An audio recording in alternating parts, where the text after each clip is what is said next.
Suzanne Bates. Suzanne Bates is my pal and drinking buddy. I've known her for a long time. We have sailed among the islands to around Bora Bora. We've had tapas in Sevilla. We'll be in Tenerife later this year. And of course, with her husband, Drew, and with my wife, the lovely Maria.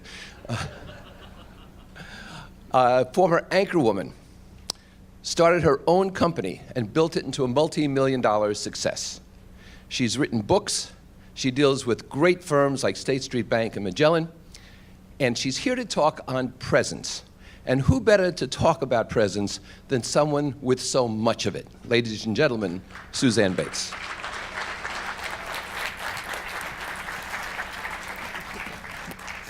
Good morning, everybody. So great to be here the last couple of days with old friends and new friends as well. It's really been a wonderful time. As Alan mentioned, I came to management consulting through a rather circuitous route. I was a television news journalist, and I figured that in the time that I was in television, about 20 years, I probably interviewed, maybe roughly 10,000 people. Now, about half of them were criminals, but the other half were interesting, important, and often powerful people like Hillary Clinton and Donald Trump and Jimmy Carter and the late, great Barbara Bush.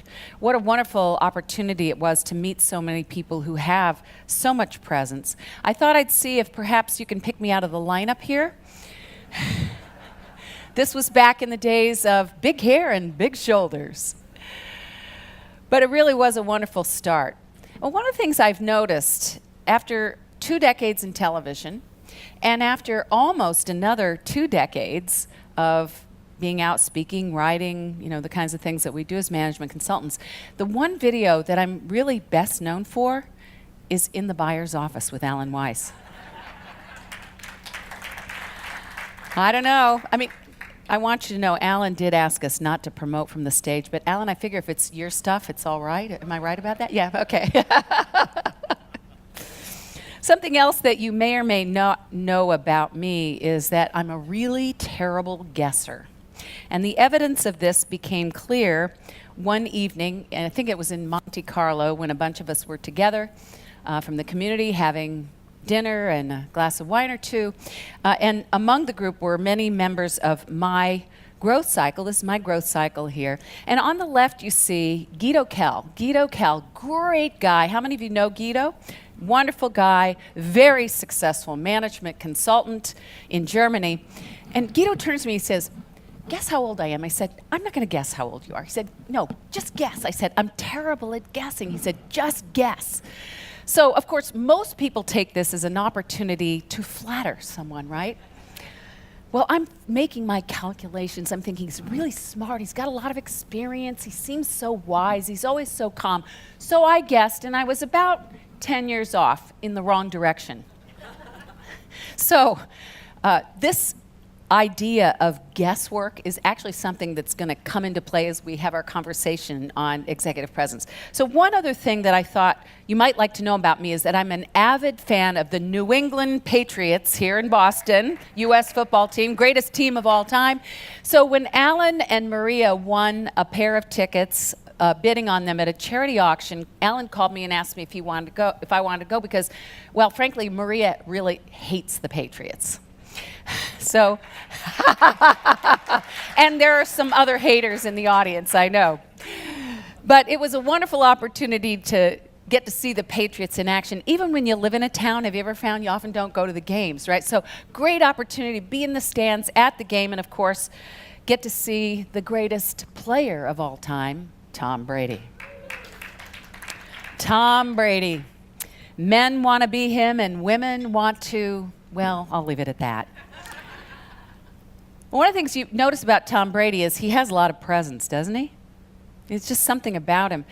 He's also wearing jeans with holes in them, isn't he? So one of the things I want to dispel right away is this notion that executive presence is somehow about the suit you wear. It's definitely not about the suit, although appearance will come into it as we take a look at the model of presence.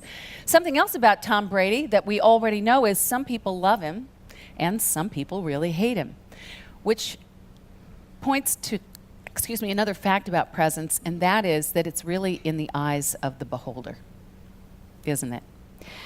So, what is this thing that we call presence anyway? How do we define it? It's always been this mysterious X factor in leadership. And when I would go into organizations and people would ask me about it, I would say, yeah, sure, we can work with an executive, but I really didn't know what it meant. And frankly, I was kind of trying to distance myself from the whole topic. So let's be really honest here for a minute, and I won't have you raise your hands. But how many of you thought, yeah, it's important, but it's kind of a shallow topic, right? And so I wasn't running toward it, let me just say that. But I was invited to go to speak to a conference board event in New York, and one of the presenters, the keynote speaker at the noon event, was talking on the topic of executive presence. So I'm standing out at the coffee station just chatting with somebody, and all of a sudden I look around and there's nobody there. Nobody's there. They've all gone into the room. No one lingering. And it's standing room only. So I walk in and I'm standing in the back, and when she started to speak, you could have heard a pin drop. And I thought, reminded me of something that Alan often says. I'm constantly amazed at how stupid I was 2 weeks ago. I mean, here's something that I've been running away from that I could have been running toward. Now, as I say, when I would go into organizations and they would say, can you work with our leaders on executive presence, because it is the number 2 reason that executives and leaders seek out coaching, what I would ask them is, because I didn't know what they meant, what does that mean to you? How many of you had this experience? You've asked the client, well, what does that mean to you? And they would usually pause and say something like, well, I'm not sure, but I know it when I see it. And that's always been the problem with presence and the discussion around presence. And it's funny for us, maybe, have a little joke about it, but for leaders, it's very frustrating. It's bewildering when they get vague feedback and they don't know what to do about it, and they know perhaps their careers are on the line. So I came back to the office and looked around for a model or an assessment that I thought was grounded in some research, and I really couldn't find anything. So we assembled a small team of people to get together and do some research on what presence is. So in order to do that, we cast our net widely. We looked at leadership and management theory in English language, literature, books that have been written about it. We looked at social action theory. We looked at communication theory, psychology. We even looked at philosophy and ethics, because what we really wanted to understand was the whole of the person. What is the whole of the person that enables them to have such presence and influence? And through that process, we developed the model that I'm going to share with you today, and a definition of executive presence that I think gets to the heart not just of what it is, how do we define it really in a science-based, research-based way, but also why should we care? Why does it matter? And the definition we developed was the qualities of a leader and a professional, in our cases, that engage, inspire, align, and move people to take action. So I think you can see by that very definition that what we're doing is we're getting beyond some of the typical things we say when we talk about presence that are, well, charisma. I mean, what is that anyway? Or presentation skill, or again, the executive suit. What we're trying to get at is not only what it is to explain it to leaders, but understand how it enables them to drive business results. Because what do business leaders care about? What do we as professionals care about? We want to be able to make a difference. And so the model that I'm going to share with you today is going to open up, I think, some new conversation, but perhaps create some new language around executive presence, really what it is, and again, why it matters and how we measure it. So we're also going to be looking at famous leaders and what qualities of presence they exude, as well as the qualities of presence that are important to you as well. And perhaps we'll even do some guesswork about what you think are some of your most important qualities of presence, the one that you're really able to leverage. So let's take a look at the model very briefly. What we were trying to do again here is capture the fact that presence is more than first impressions. It isn't just what you first see. So you'll see the 3 faces of the leader. The outward face is style, and that's our way of doing things. It's the communicative side of leadership. Then we have substance and then character, getting to that inner part of the leader or the person. So how do we define these in leadership? Character is really the core of who we are, and it's developed fairly early in life, although all these things are amenable to change. So it's the core of the leader as a person, the qualities that give us reason to trust them, and when they maybe breach the trust, we give them the benefit of the doubt. And if there's any doubt about how important character really is, I think we need look no further than some of the headlines today, including the headlines about Facebook and Mark Zuckerberg. So when you think about Mark Zuckerberg, he was a pioneer in social media. He obviously built an empire. But what's happened just in the last few weeks, he's been called before Congress to account for the fact that what Facebook really has been doing all these years is taking our private information and turning it into profit for Facebook with little regard to what happens to that information. So when you think about Mark Zuckerberg, not only has his character or trust in him been dinged, it has led to billions and billions of dollars in lost value for Facebook. So when we look now at the qualities of character that we're going to show in the model, you see there are 5: authenticity, integrity, concern, restraint, and humility. Which one of these would you say, just shout it out, is the one that he's really lacking right now? Integrity, absolutely. So you're already getting familiar with the model. It's pretty intuitive.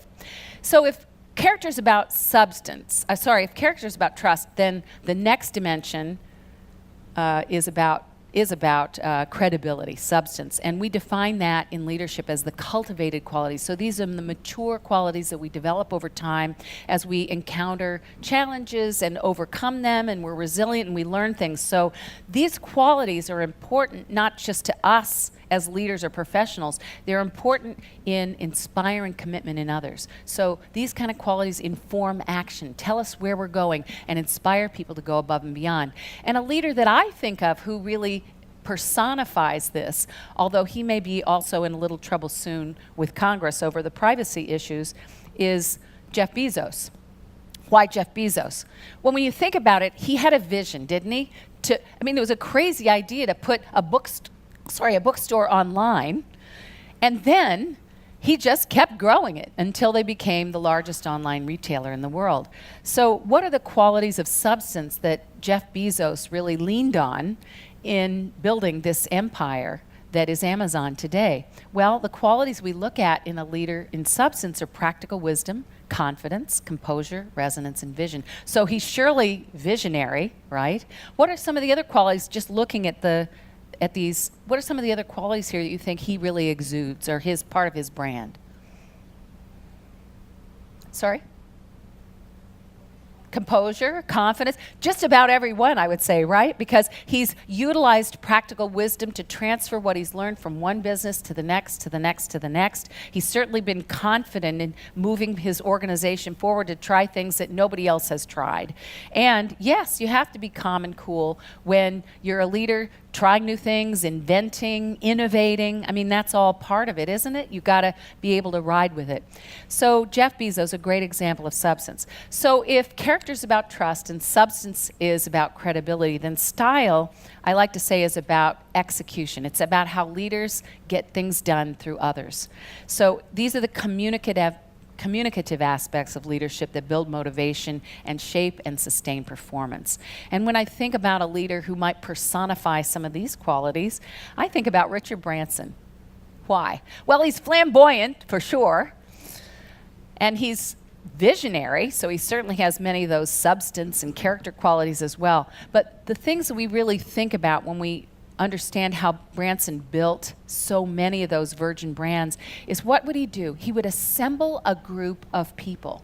He would give them the big picture, and then he would coordinate, but let them go and get it done. And isn't that the job that leaders have, right? Coordinate and help others get done. So when we look at the qualities of style, what we're talking about here are appearance, and he certainly has that energetic, I mean, how many of you have ever seen him speak in person? Right? He's just amazing on stage. So that energy, that drive, but he also has the intentionality, which I like to call vision with a little v. He's pushing it forward. He's bringing people around the table together, including lots of voices and keeping it moving, and assertiveness. He certainly would be regarded as an assertive leader. So this is just a way of kind of getting accustomed to some of the terms we're talking about and making it clear that it really is pretty intuitive, and that was by design. We wanted the model to be easy for leaders to understand and embrace so that they could act on it and do something about it. So the next question is, what is your brand of presence? I mean, why are we here? We want to understand how to help other leaders, but we also want to understand how can we make an impact on the world. Right now, the volunteers are passing out some boxes. They look like card decks, and as soon as you get yours, I would invite you to open it up, and I'll tell you what we're going to do with those in just a moment. Inside, what you'll find is a card that represents each of the 15 facets of executive presence. What we're going to do now is we're going to go through the character qualities and very briefly get on the same page about what the definitions are of each of these facets or qualities of executive presence. They're not skills, they're not traits, they're not innate, they're really behaviors. So we call them facets of executive presence. And as we go through the character realm first, what I'd like to ask you to do is think about which one of these 5 represents your towering strength. So if your clients or your friends or your colleagues were to look at this list of 5 qualities in character, which one would they say is your towering strength? Are you ready? Everybody got cards? All right, let's go. Character. As a matter of fact, we've seen this slide, so authenticity, integrity, concern, restraint, and humility. So what is authenticity anyway? Authenticity is just like it sounds. It's being real with people, genuine, authentic. It's telling it like it is, and it's also revealing something of yourself. So each of these facets is nuanced. It's not just candor. It's also the ability to open up to people. And we've heard a lot about that this week from Noah and Lisa and others, how important it is to tell our story. It's important for leaders to do that too. So it's an unguardedness. It's a willingness to share our experiences and beliefs. That's authenticity. What about integrity? Well, we all, I think, understand at its core what integrity is. In our model of presence, we measure each of these 6 different ways because we want to get a nuanced view. So we're looking really at 2 types of integrity. One of them is the moral integrity we think of when we think of doing the right thing when nobody's looking.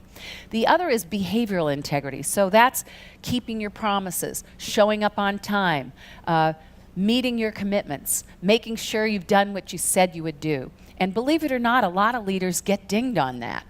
That's integrity. What about concern? We think of concern in our personal lives as caring about our parents or our children or our spouses, our friends and others. In leadership, it's more than that. In leadership, it's the ability to embrace your role as developing other people. So it's an interest in them, it's expressing interest, it's helping them along the way, get where they want to go, looking beyond yourself, looking to see how you can help people in your organization grow. And for us, it would be help our clients grow. What about restraint? Restraint is temperament, really. When we think about it in the character realm, again, these are qualities that we develop fairly early in life. So I grew up in a kind of crazy household where we had 2-hour dinners with long conversations. Some of you may have grown up in a family where dinner was 15 minutes and everybody went back to their room and read a book. How many of you grew up in that family? Raise your hands. Not too many. Okay, most of you are in my camp. But restraint is very important in leadership because it's the ability to be calm and reasonable even when there's bad news. So you create this kind of safe environment where people come in and they can talk with you and be thoughtful, and you can be balanced in your reaction. All right, and then finally, humility. I think we all appreciate humility in its in one form, which is knowing where you've come from, not putting on airs, not being arrogant. In leadership, there are additional dimensions to humility. It really goes to our curiosity. It's a self-awareness that we don't have all the answers. It's a belief that other people know stuff, and it's actively seeking them out. It's actively asking them questions, engaging people in conversation, a mindset of learning. All right, so we've been through all 5 of the facets of character, and I'd like to ask you now, has everybody picked the one? that you think represents your towering strength? If anybody hasn't, raise your hand. All right, pretty easy, isn't it? All right. Let's move on to the next one, and hold on to that card because we'll be doing something with that in just a moment. Let's talk about substance and the 5 facets of substance: practical wisdom, confidence, composure, resonance, and vision. What is practical wisdom really?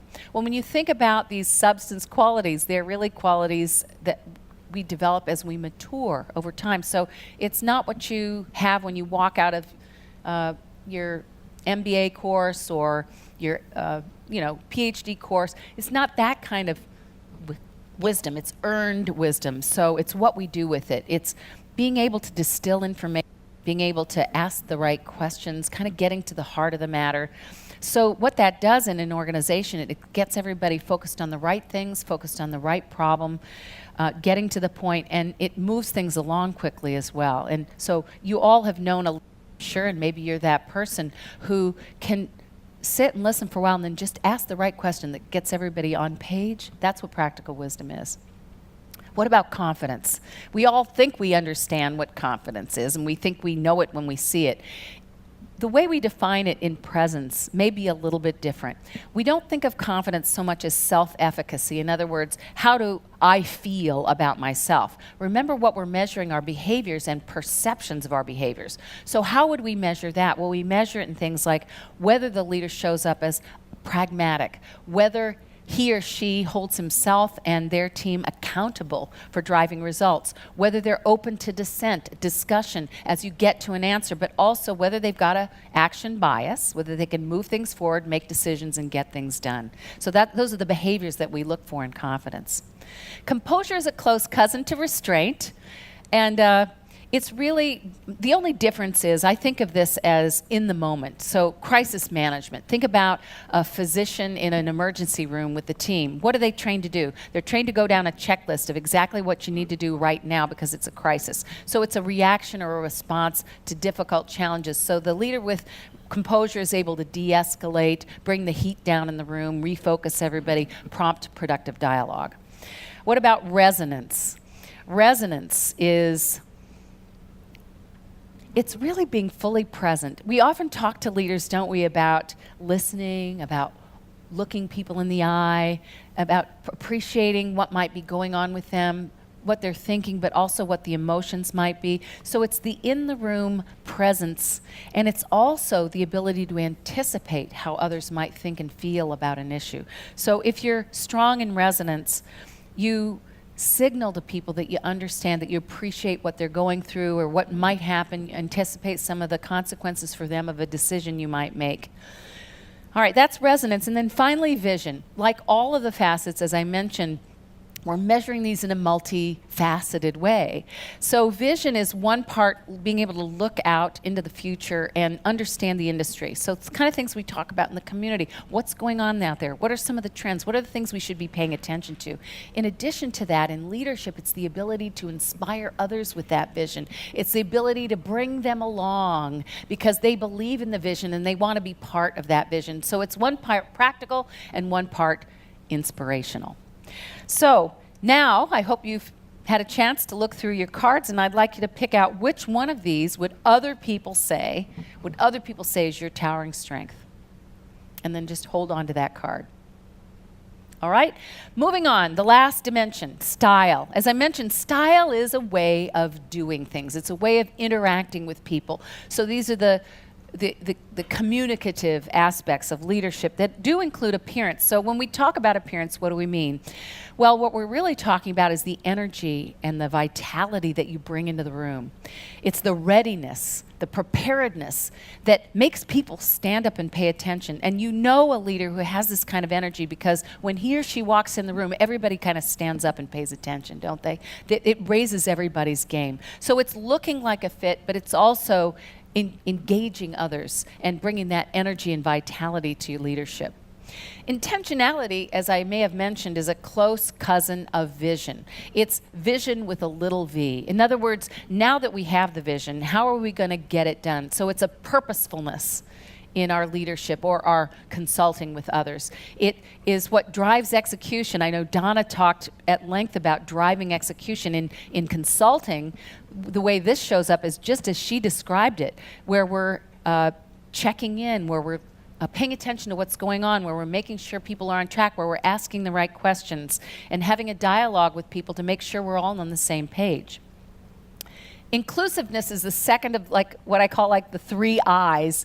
And inclusiveness is more than the definition I think it's been assigned to by human resources.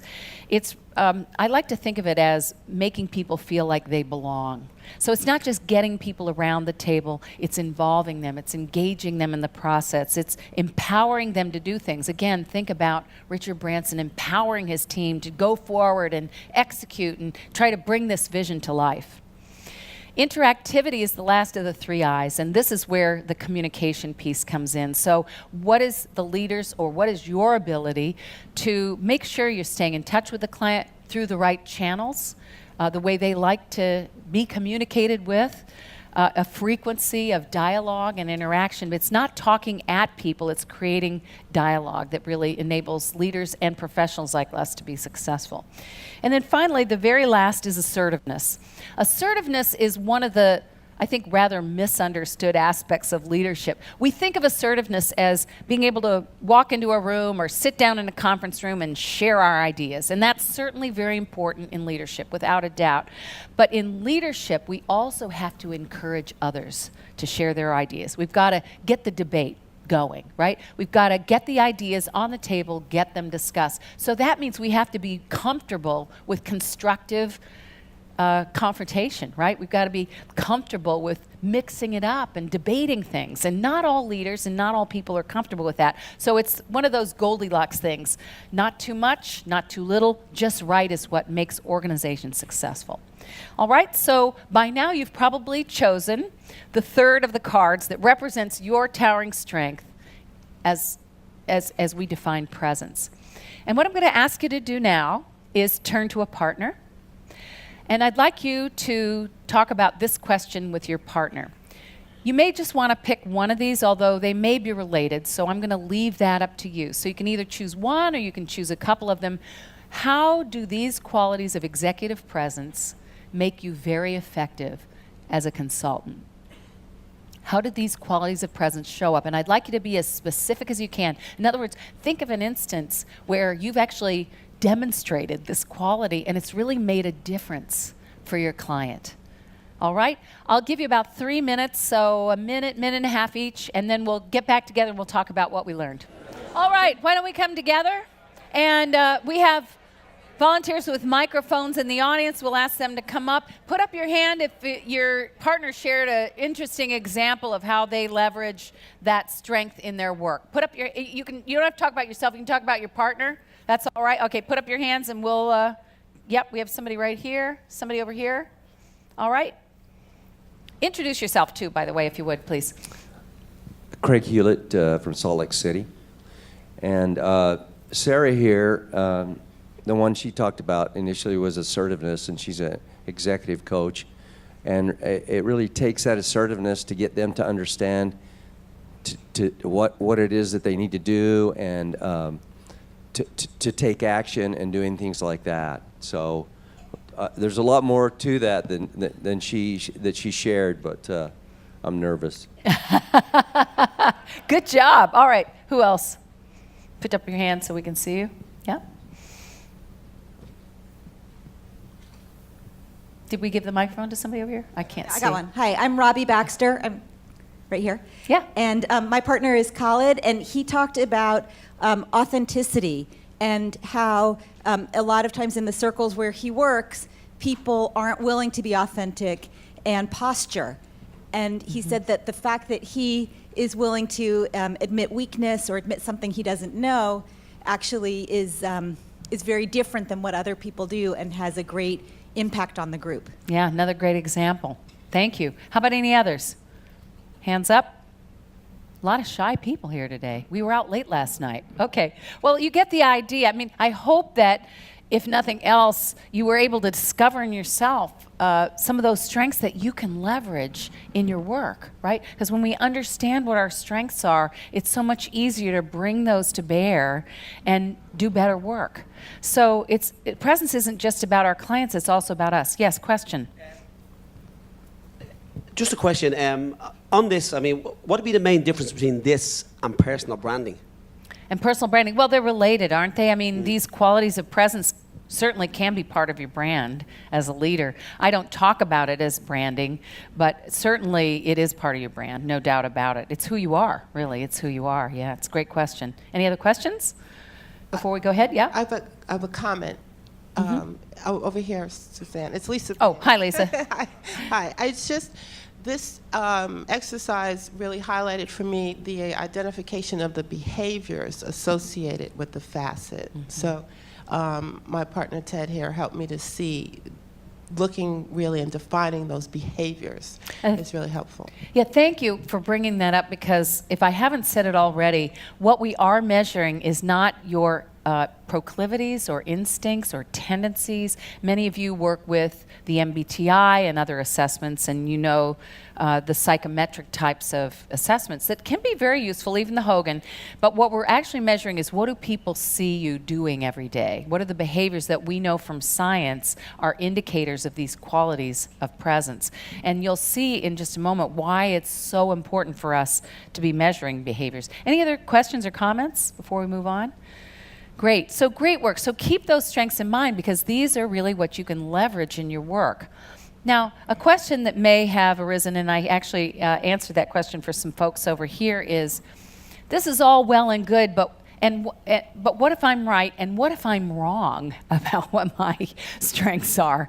And even perhaps more concerning is, what if I'm wrong about my gap areas? How do I know what my presence really is? Because again, presence is in the eyes of the beholder, and we can't leave it to guesswork.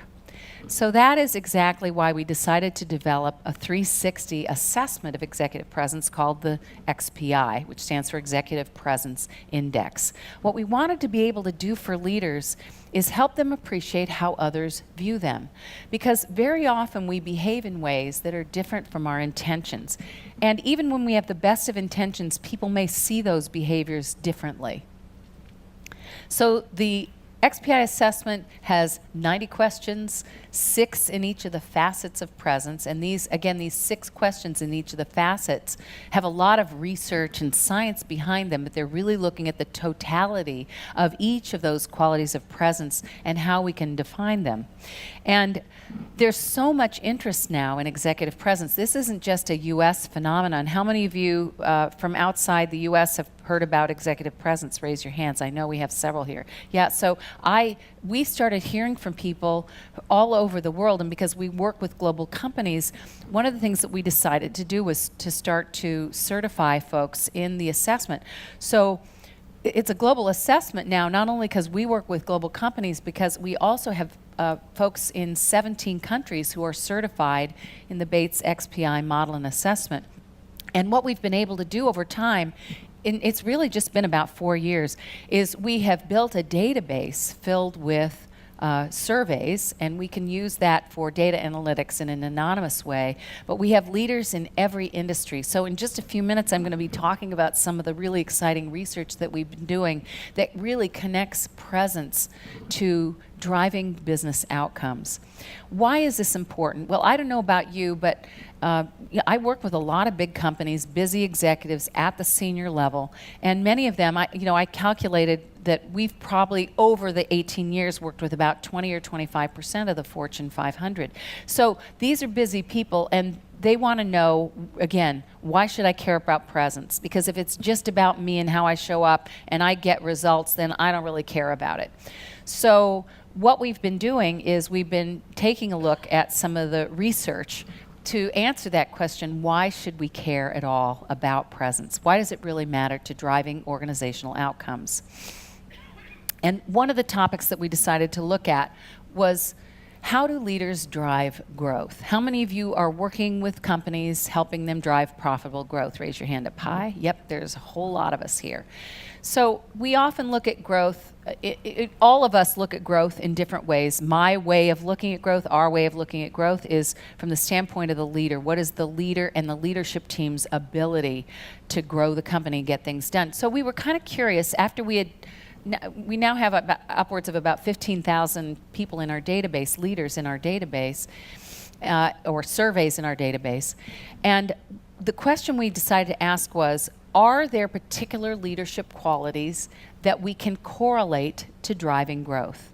So how would we do that? Well, the method that we decided on was to go to Morningstar and look at high growth companies and low growth companies. And the way we defined that was 2 deviation points either way of average growth, which during this period was about 2% GDP. So we defined our high growth companies as 5% growth or more, our low growth companies as -1% or less. We took out the vast middle because we didn't want to muddle the picture, and we only looked at leaders in these 2 categories. What was really interesting was that we found there were some qualities, very specific qualities, correlated with driving high growth. Now, I don't know about you, but in most organizations I work with, they tend to promote and develop the leaders and put them into the roles that, in charge of the P&L, in charge of the growth at the senior leadership level, who are driving results, right? They've got an action bias. You might say they're the let's get her done people, right? No holds barred, charge ahead, let's do this thing. Let's make some decisions and get them some things done. Well, that was a question for us. Were those qualities the most important ones? And we found something really interesting.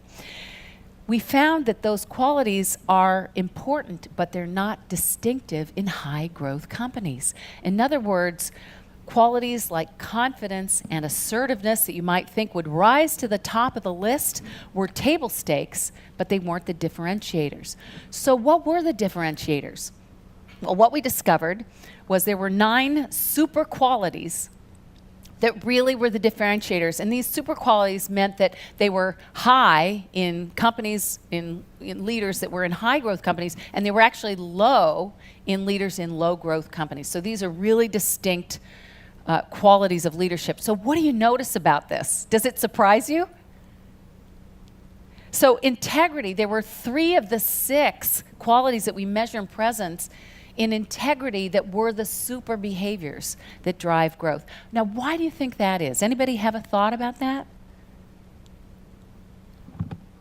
Trust, right? We're back to trust. It's in the character realm, as is authenticity. So when you have leaders who are doing what they say they'll do, and think about growth, it's a time of change, it's a time of challenge where things are on the move, we're moving ahead. People have to trust our intentions, don't they? So they have to trust our intentions that we're doing the right thing for the right reasons, and they have to believe when they come to us, they're going to get a straight answer from us, right? Because we're on the move. We got to go. We got to execute this strategy. The other qualities that were important were composure and practical wisdom and vision. Now, vision's probably an obvious one, although there was only one of the qualities in vision that was important, and that was the inspirational side of vision.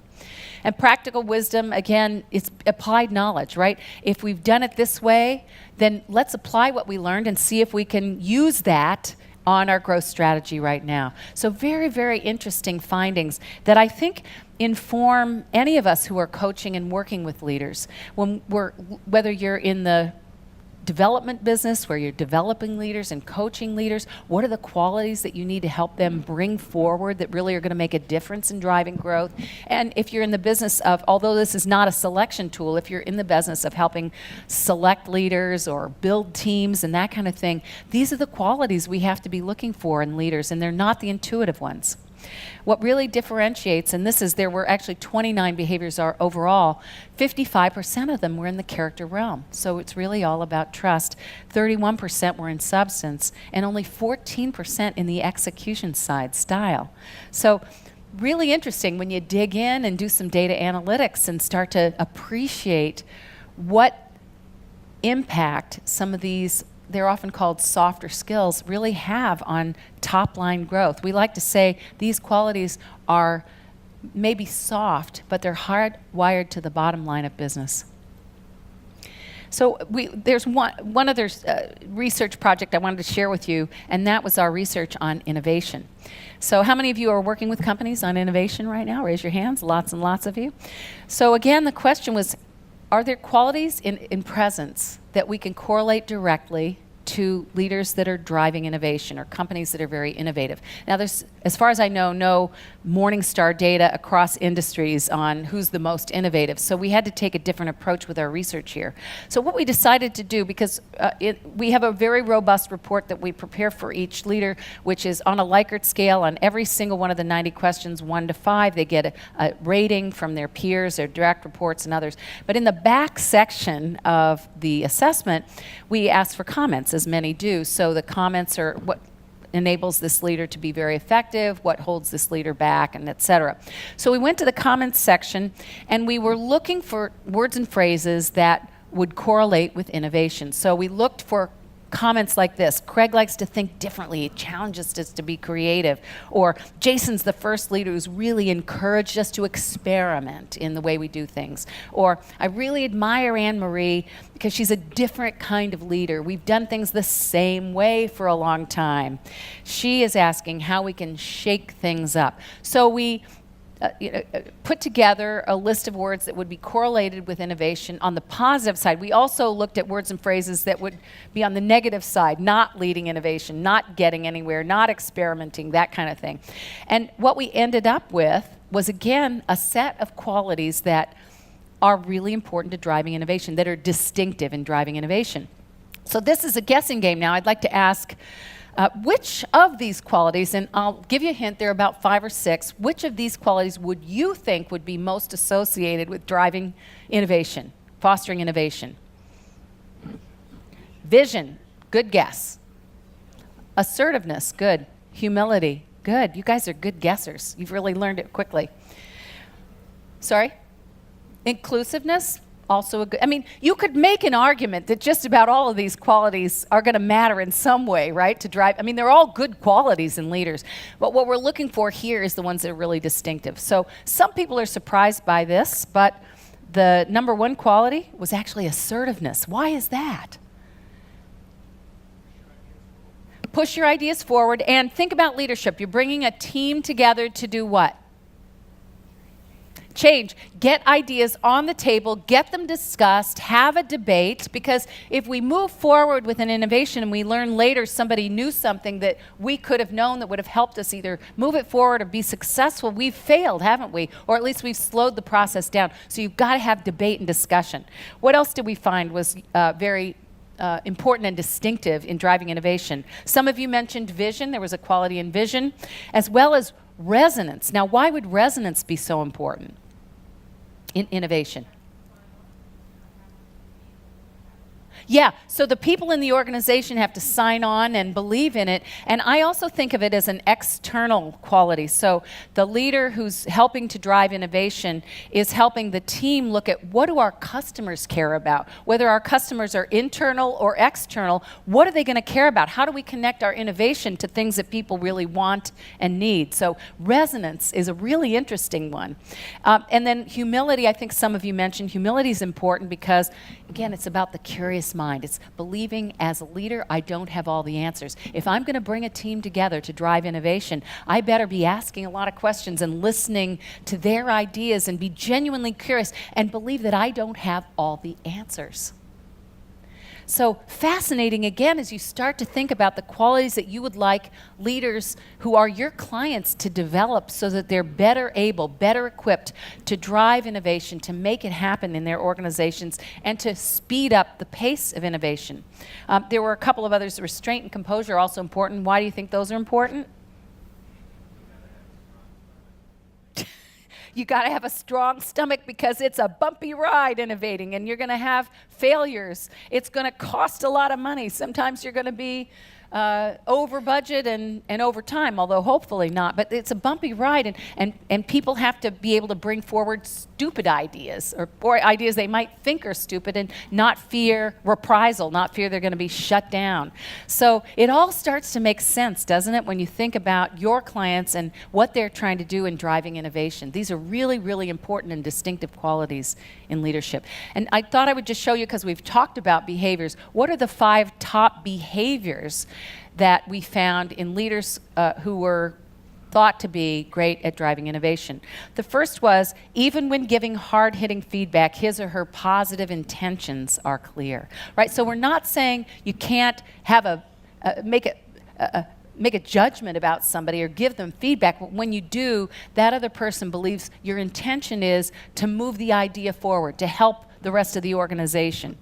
What was another behavior? Others find his or her deliberative style clarifies their thinking. So again, it's the ability to get together with another person and have a real conversation and iterate an idea and feel like we're getting somewhere. Knows she doesn't have all the answers, obviously, in humility. Values the truth more than being the one with all the answers. By the way, innovative leaders, and I'm sure many of you know this and appreciate it, but innovative leaders don't have to be the most creative people in the organization, do they? They just have to have these qualities and enable innovation to happen, and that's one of the behaviors. And then finally, frequently a source of stability, again, going to the issue of composure and restraint. So fascinating stuff, and I hope very helpful to all of you as you think about how you work with your leaders. I think we have a question over here, if we can bring the mic up. Yeah, we have somebody right here. Hi.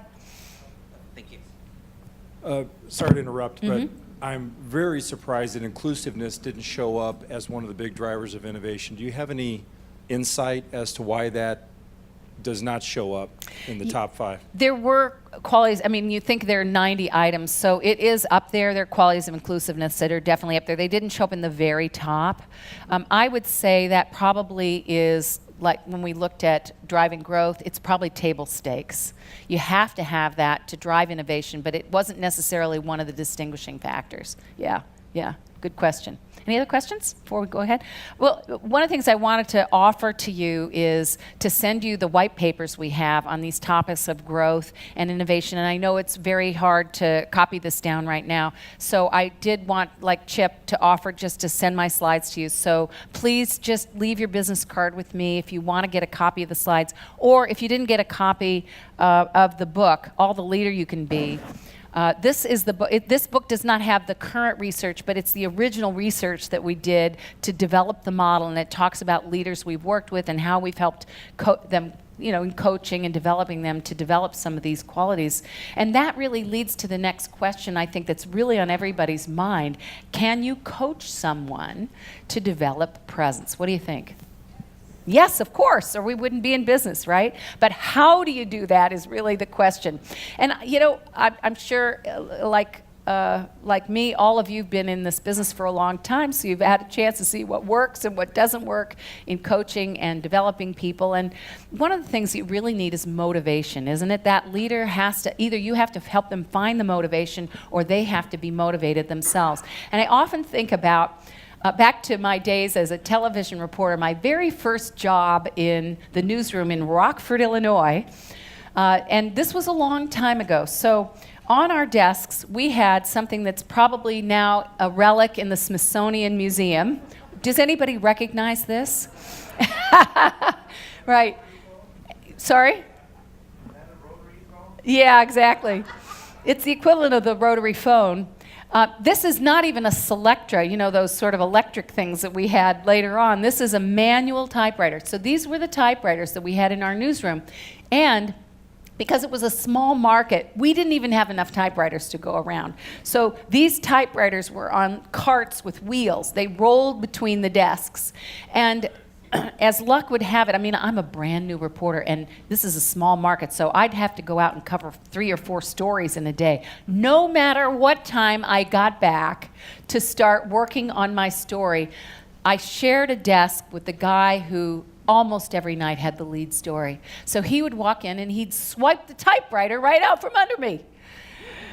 And so I realized pretty quickly that I was going to have to learn to type rapidly and accurately, or I was going to have a short career in television. So that's what I did. I became, without a doubt, one of the fastest, most accurate typists you have ever met. Now, it doesn't apply to the iPhone, but I can play a manual typewriter like a grand piano. And one of the things that I realized, even way back then, that we can learn anything if we're motivated, right? So it is all about motivation. And I think one of the things that's so important to understand about measuring behaviors and executive presence is, think back to what we talked about a little bit ago. Leaders get vague feedback about their presence, so they really don't know what to do about it. They're kind of bewildered. But when they get specific feedback and it's actionable, they know what to do. They're motivated.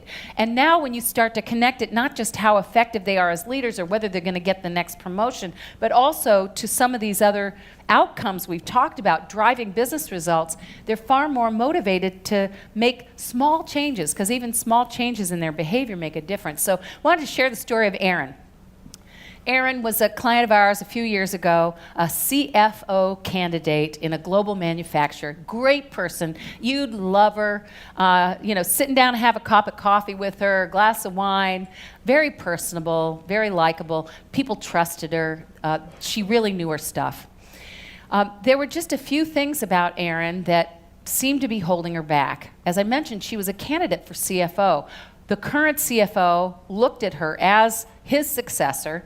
He was planning to retire in a year or two. So what was he concerned about? Well, first, one of the things he noticed about Erin was when she got together with her team, especially if they came in to report on a project and they were behind schedule or things weren't going right or they didn't get the results, she would really blow up at them. I mean, talk about a lack of composure. She turned into another person entirely. She was scaring her teams to death. They were afraid to come in and talk with her. Something else that he noticed about Erin was when she came in to make a presentation to the CEO, he had her making the presentations to prepare the CEO for their quarterly analyst and investor meetings. When she would come in to prep the CEO, because she was always well prepared, she was a Girl Scout. She had everything on paper she could possibly ever be asked, he could possibly be asked. What do you think the problem was there? Way too much information, exactly. So when we looked at Erin's XPI profile, it really bore out some of the things that her boss was noticing. Her strengths were in authenticity. She, told it like it was. She always shared stories. She had very high integrity, which was also in some ways an overstrength for her. Very high integrity. We didn't talk about overstrengths, but very high integrity can make you see everything in black and white. There's no gray, right? Everything has to be absolutely perfect. So she's a bit of a perfectionist. And then her appearance, she was ready for the game, well prepared, always energized, fun to be around. What were her gaps? They start to make sense now, don't they? Practical wisdom. The CEO wasn't seeing her practical wisdom. All he saw was somebody who was nervous and over-preparing for a meeting that was really only supposed to be about 30 minutes. And her team, well, of course, with her lack of restraint and composure, they weren't even coming in with bad news. They dreaded meeting with her. So what did we do? Some pretty simple fixes. For her meetings with the CEO, we got her to do the preparation in advance and come in with 3 main ideas, right? These are the things that we think are going to be most important for the investor and analyst community to know this quarter. With her team, what we coached her to do was stay more in touch so you can leverage some of these other qualities along the way, like interactivity and inclusiveness.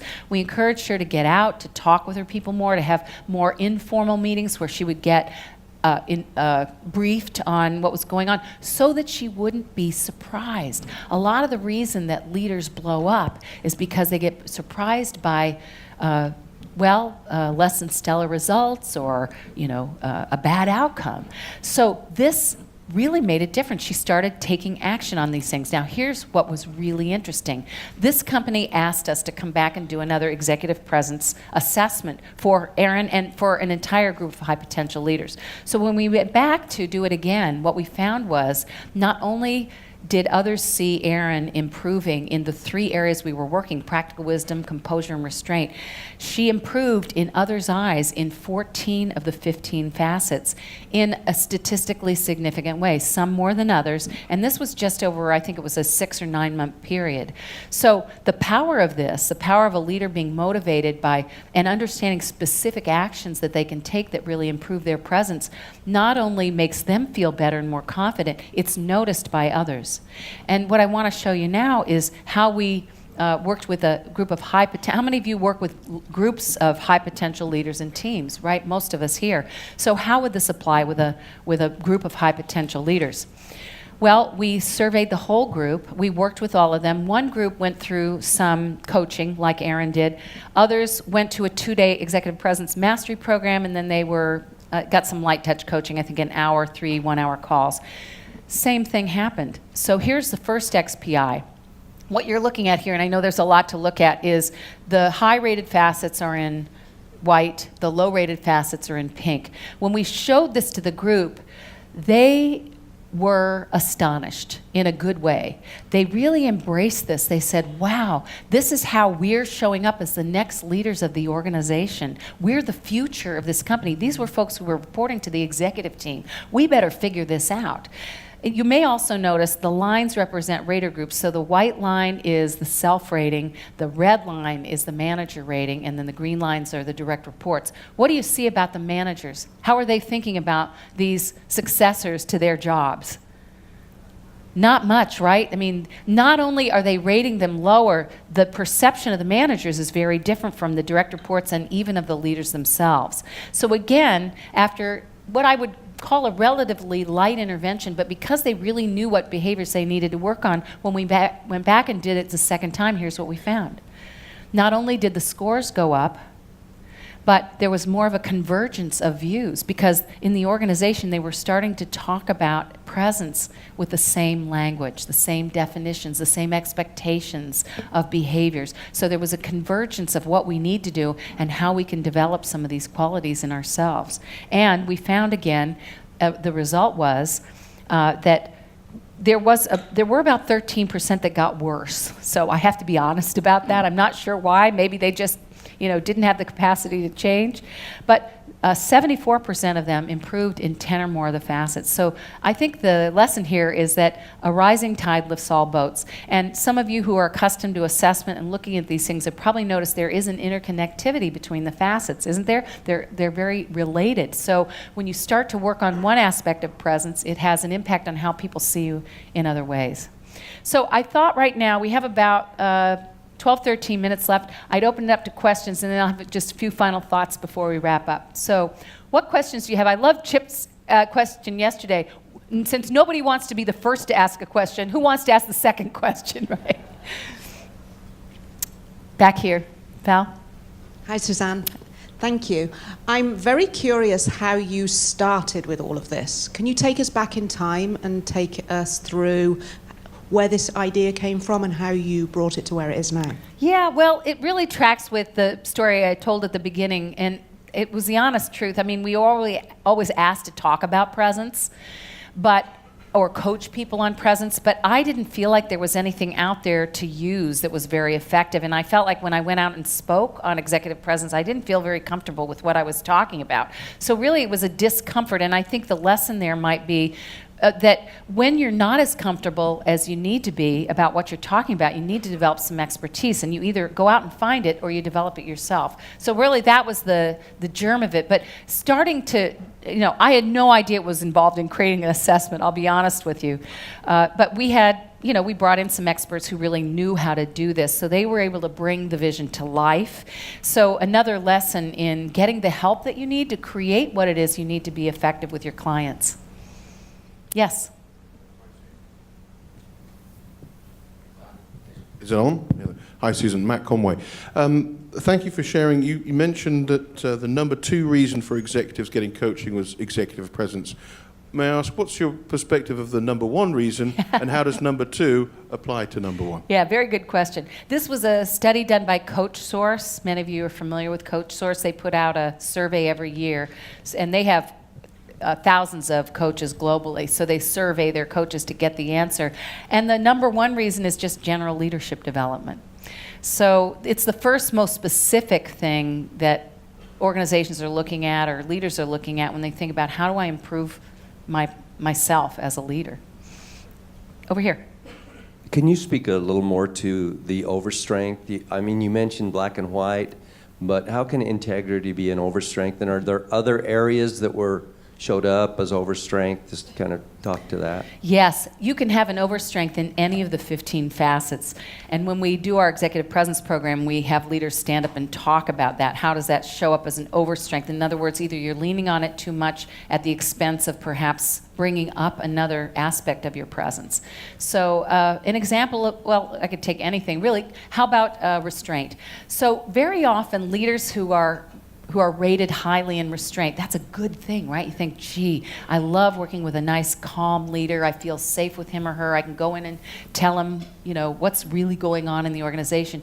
But sometimes an overstrength in restraint would show up as not showing the appropriate emotion, right? If you're always kind of even keel like this, people are wondering, are you dialed in here? Do you really understand what's going on? And so we find there's also an opposite correlation with some of the facets. So with restraint, the companion would be authenticity. So a leader with an overstrength in coaching, a leader with an overstrength in restraint, what we might have them do is dial up authenticity by sharing more about themselves, sharing their life lessons, sharing their stories, giving them permission to show some emotion sometime, helping them get in touch with their emotions. Yes, back here.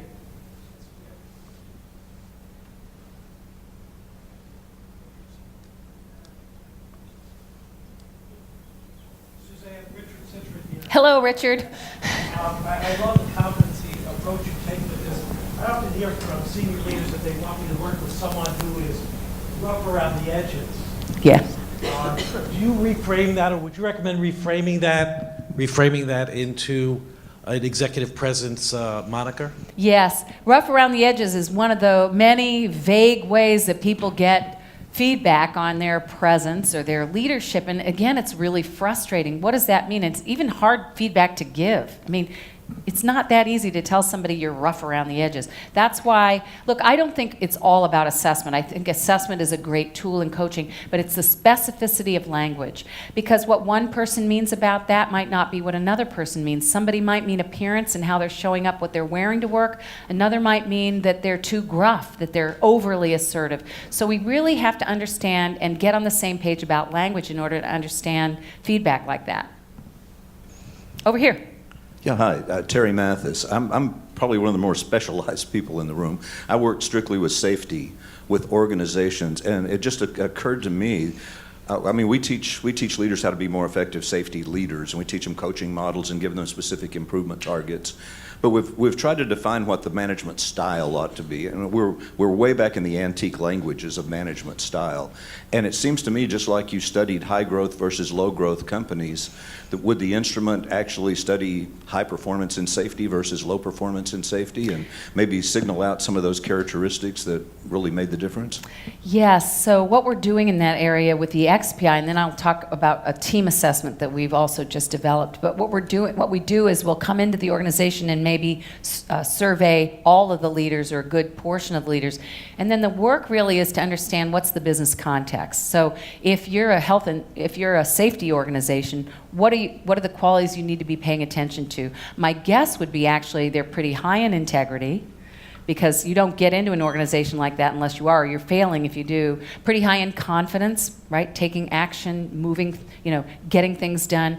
But there may be qualities that they're trying to develop in the organization that would make them even more successful, like humility, for example. Humility can be low in an organization where everybody's an expert, and we don't really need to go out and ask more questions. We've got the answers. So it's not just measuring the qualities that we know would be essential, but what are the other qualities that are going to dial up the effectiveness of the organization? It's kind of a cultural map, if you will. So that's a really good question. Now we've developed a team assessment as well. So that's even, it looks at the team as a whole.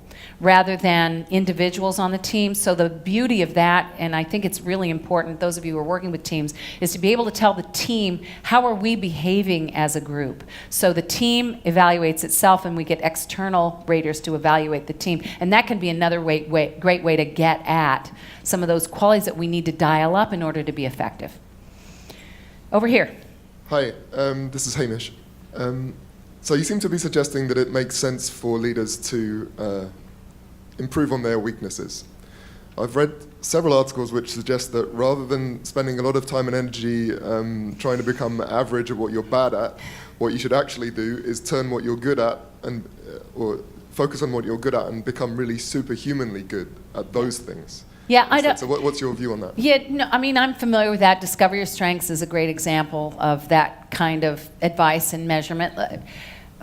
I don't know. I just don't buy it. I got to tell you. I think that if we over rely on those strengths, they're already strengths of ours. Again, as we talked about in our model of presence, that can cause you to ignore other qualities that you need to develop to be better. So are you going to be great at everything? Are you going to get 5s from everybody on everything? Of course not. We all have our brand of leadership. But I think it's really important to know both what your happy blind spots are, how other people may see your strengths. That's nice. But it's also important to see where do they see the gaps, especially as that relates to the kind of things you're trying to get done in the organization. Because as I said, I mean, the story of Erin is very simple, right? She had a few behaviors that were getting in her way, that were hindering her ability to be very effective in her role, to maybe get that promotion, but also was affecting her team, was affecting everything really. So dial up a little bit on those gap areas and you can be far more effective. That's my philosophy. Thank you. Right here. Thanks. You shared a lot of excellent research with us. Do you find when you're dealing with prospects or even established clients, would you share that research with the clients, and are they interested? Yes, without a doubt. So, when we go into an organization now, especially if we know one of the business imperatives is driving growth or innovation, and sometimes it's both, right? So we need to understand both of those things. We bring the research with us, and then it really sparks a great conversation with them about what's important. What are they noticing in the organization? What do they want to do? What would we suspect might be, just like we did here, the exercise on safety, what might we suspect would be some of the qualities we'd want to look at in the leadership as a whole. Any other questions? One more, okay? Curious, authenticity, fantastic trait. I think that's very important. But we know there are times when leaders should not be authentic. So it's important that the leader puts on the happy face and says it's all okay, even if they're not feeling like it's okay, because that's the message that people need to hear. Can you comment on the situational aspect of some of these traits? Yeah, great question. So often, all these have to be balanced. And as leaders, we sometimes hold information that we're not at liberty to share with others. That's an absolute imperative in leadership. So I don't think of it so much as the emotional side, but just the ability to hold information to balance that, and that's restraint and composure. We all know leaders who say too much, right? And so that's an overstrength in authenticity. They're oversharing with people, either personally, what's going on in their lives, or things that are going on in the business, or gossiping, whatever it is. So I look at that as a need to dial up restraint and composure so that you balance out the authenticity. You don't want to take it away, but you got to balance that out and teach the leader to understand when it's okay to disclose and when it isn't. Great questions. Thank you guys so much. Before we go, I just want to share one more story, the story of Kevin, a client I started working with about 4 years ago. Kevin was a candidate to become CEO of a Fortune 100 company. Great guy.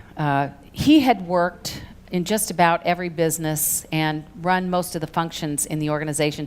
Global company. So he had started some really exciting, successful ventures. He had overseen some massive mergers and acquisitions. And then when he came back to the States and he became COO of the company, he helped lead the organization to 14 consecutive quarters of profitable growth. So clearly here's a guy who's got it all, right? He's got credibility, people respected him, and they thought of him as a potential CEO candidate. There was something I always heard, though, about Kevin, and that was that he was hard to get to know. And I found that myself as a coach. I mean, worked with him a long time, and he was kind of slow to open up and tell me more about himself. It was always about business. And then one day, we were sitting and talking, and he said, I have an idea, something I want to run by you, he said. I'm thinking at the next quarterly employee meeting, it's a global quarterly meeting of employees, I'm going to get up and talk about the fact that I'm a gay man. And I said, wow, that's really, great, Jim. I think, you should do it. But why do you want to do it? And he said, first of all, I think that this is going to really hinder my ability maybe to get to be selected as CEO, especially if the board is surprised. He didn't think the board knew. There were very few people in the organization who knew. So he didn't want that to be the thing that held him back. But he also said, after all these years of being who I am or not being who I am, think about it. He couldn't really talk with his friends even about what he did over the weekend for all those years, 25, 30 years. So he said, I want to be myself. So he went up on the stage. He brought along 2 executives on his team who were good friends of his, supporters of his, who had known him for many years, and he told the story of what it was like to grow up at the company, because that was the only place he'd ever worked as a gay man. And something really amazing happened. His inbox started to fill up with not just notes of congratulations or thanks, Kevin, that was really great. Really appreciate your sharing that with us. They were also sharing their own stories about how they'd felt left out, about how they had felt not included, or how hurt they'd been. And they also shared stories about what was going on with their kids and their spouses and their friends and their colleagues. It was such a huge outpouring, not only of support, but a conversation got started about the culture of the company and what kind of culture they wanted to have. And that, I believe, is the real power of helping even senior executives later in their careers, at the top of their games, keep becoming who they're going to become. The great social activist and novelist Kurt Vonnegut, who wrote Slaughterhouse-Five and about 14 other novels, once said, "Practice becoming. Practice becoming." And my hope for all of us is that every day of our lives, from this day forward till we take our last breath, that we will always be becoming. Thank you.